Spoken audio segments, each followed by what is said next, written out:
This is the insane true story of Samuel Little, a man who claimed to be America's most prolific serial killer.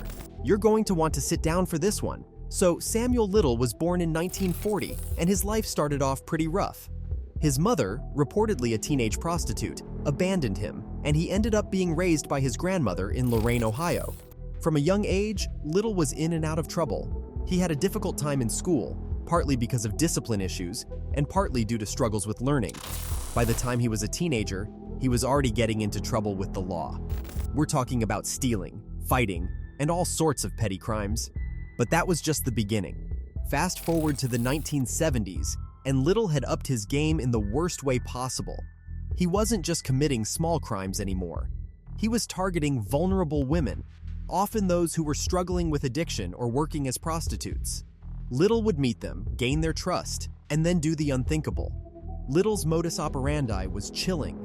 He would often strangle his victims, sometimes using his bare hands, other times using a rope or cord.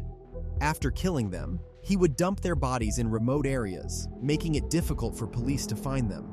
Because many of his victims were marginalized and often not immediately reported missing, it allowed him to fly under the radar for decades. The thing that's mind-blowing about this case is how long he got away with it. Little was arrested multiple times over the years for various crimes, including assaults, thefts, and even rape. But he always managed to avoid serious prison time. It wasn't until 2012 that things began to unravel for him. In 2012, Little was arrested at a homeless shelter in Kentucky on a narcotics charge. But get this, when they ran his DNA, it matched evidence from 3 cold cases in Los Angeles from the late 1980s. The police had their man, and they weren't going to let him slip away this time. Little was extradited to California, where he was charged with 3 counts of murder. During his trial in 2014, the evidence was overwhelming. Not only did they have DNA, but they also had eyewitness testimonies placing him at the scenes of the crimes. The jury didn't take long to convict him, and he was sentenced to life in prison without the possibility of parole. Now, you'd think that would be the end of the story, right? Wrong. Once he was in prison, Little started talking, and when he talked, he didn't hold back. He began confessing to murders all over the country, describing in detail how he had killed each of his victims. The FBI started to take his confessions seriously and launched a massive investigation to verify his claims. Little claimed to have killed 93 women between 1970 and 2005. Yeah, you heard that right, 93. The authorities have been able to verify over 60 of these confessions so far, making him the most prolific serial killer in US history. He was able to provide details that only the killer would know, including sketches of his victims, some of whom were still unidentified. One of the reasons Little managed to evade capture for so long was because he was constantly on the move. He committed murders in at least 19 states, and his victims were often people who lived on the fringes of society. This made it harder for police to connect the dots and realize that a single person was responsible for so many deaths. Little's confessions were a mix of chilling and matter-of-fact. He didn't show much remorse, and in interviews, he would sometimes smile or laugh while describing his crimes. It was clear that he took some twisted pleasure in recalling his actions. So, why did he do it? Little himself claimed that he had a compulsion. He said he felt an irresistible urge to kill, and that once he started, he couldn't stop. He also mentioned that he targeted women he thought would not be missed, which is just plain horrifying. In 2018, the FBI officially recognized Samuel Little as the most prolific serial killer in US history. They continue to work on identifying all of his victims and bringing closure to their families. His case has changed the way law enforcement handles serial murder investigations, especially when it comes to recognizing patterns across different jurisdictions. One of the most significant aspects of Little's case was the meticulous way he remembered his victims.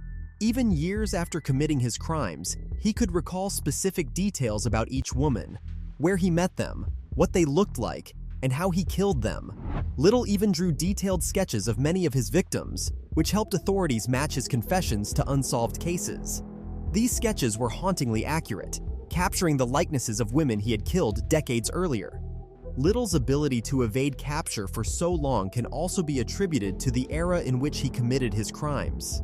During the 1970s and 1980s, there was a lack of communication and cooperation between different police departments across the country. Serial killers like Little could move from state to state, committing murders without law enforcement being able to connect the dots. This was a time before the widespread use of DNA technology and centralized databases that make it easier to track criminals today. The social status of his victims played a crucial role in his ability to remain undetected. Many of the women he targeted were marginalized, often struggling with addiction, mental illness, or homelessness. These were women who lived on the fringes of society, making them easy targets for a predator like Little. When they went missing, it often took longer for anyone to notice or report their disappearances. This allowed Little to continue his killing spree unchecked for decades. It wasn't until the persistence of some detectives and advancements in forensic technology that Little's reign of terror finally came to an end.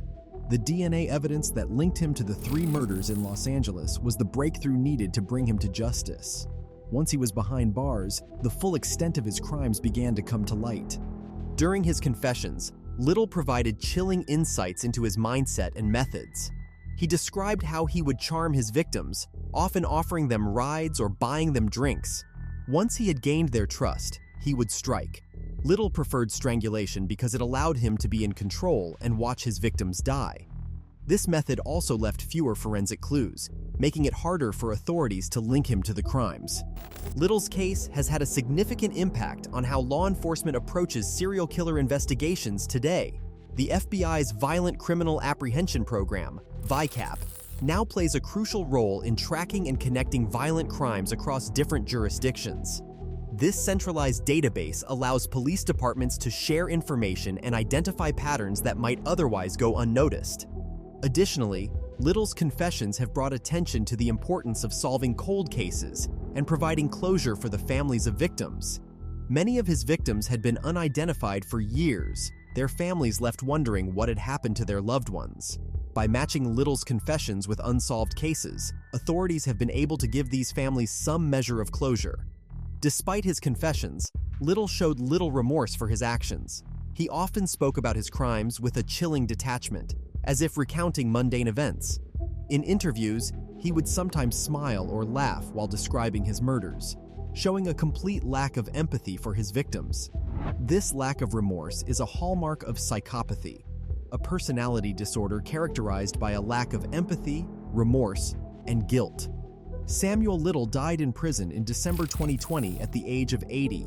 His death marked the end of a life filled with violence and cruelty, but the impact of his crimes will be felt for years to come. The families of his victims continue to seek justice and closure, and law enforcement agencies remain committed to identifying all of his victims and bringing them home. And there you have it, the disturbing story of Samuel Little, a man who for decades wreaked havoc across the country, leaving a trail of devastation in his wake. It's a chilling reminder of how evil can sometimes hide in plain sight. This case serves as a stark reminder of the importance of vigilance and cooperation in law enforcement, and the need to never forget the victims whose lives were tragically cut short.